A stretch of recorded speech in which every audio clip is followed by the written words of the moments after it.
In March 1947, Earl Louis Mountbatten and his wife Edwina arrive in New Delhi. The great-grandson of Queen Victoria and second cousin to George VI, Mountbatten brings a regal presence to the drama of India's independence. As the last viceroy, he bears responsibility for India's fate. 2nd of April, 1947. I have now completed my first week in office. I should like to be able to paint an encouraging picture of my first impressions, but feel it would be misleading if I did so.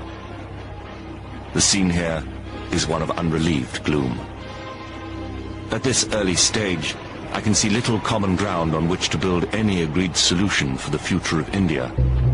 The only conclusion I have been able to come to is that unless I act quickly, I may well find the real beginnings of a civil war on my hands.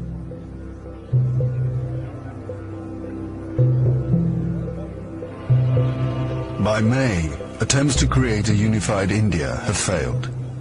Gandhi retreats from political life. Muhammad Ali Jinnah, leader of the Muslim League, and Jawaharlal Nehru of the Indian National Congress concede to divide India. Fearing a total loss of control, Mountbatten brings forward the transfer of power to August. Two nations will be created by partition, a secular India and a new homeland for India's Muslims, Pakistan. Nehru addresses the people of India. Long years ago, we made a tryst with destiny, and now the time comes when we shall redeem our pledge. At the stroke of the midnight hour, when the world sleeps, India will awake to life and freedom.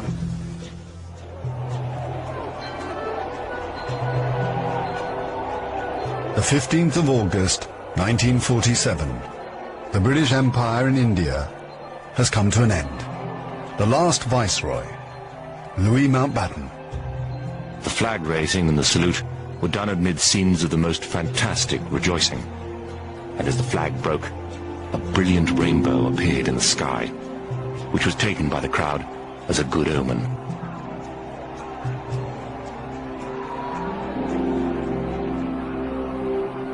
Qasim Muhammad. On the 15th of August came freedom.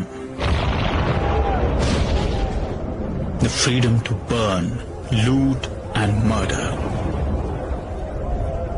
While Delhi and Karachi were celebrating, central Punjab was burning.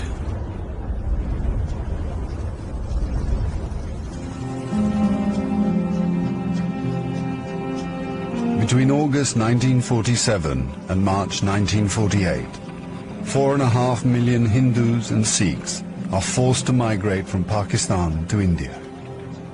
6 million Muslims must move in the opposite direction. Britons and Indians witness the bloodshed. Shahid Ahmed.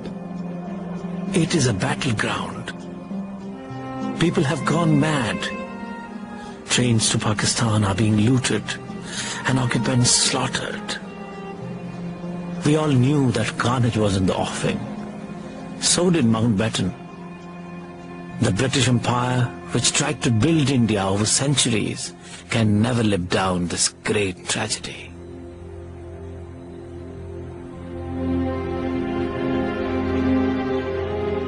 Lieutenant Colonel Hubert Boyd Hudson.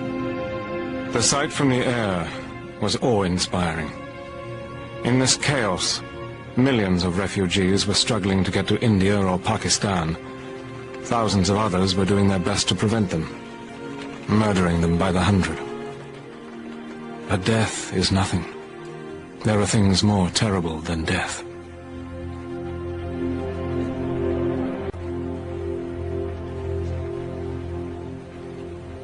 Ten million people are displaced in the partition of India. 1 million are dead.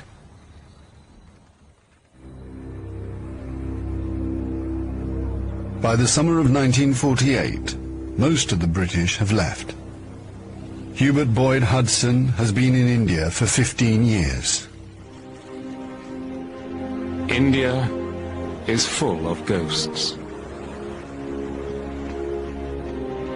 Houses I have lived in, now inhabited by Indians, remind me of the days which will never come again.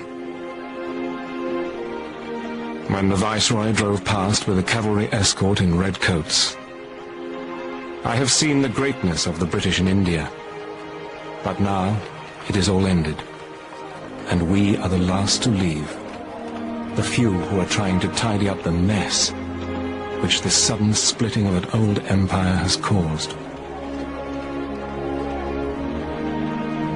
Britain has lost its greatest imperial possession.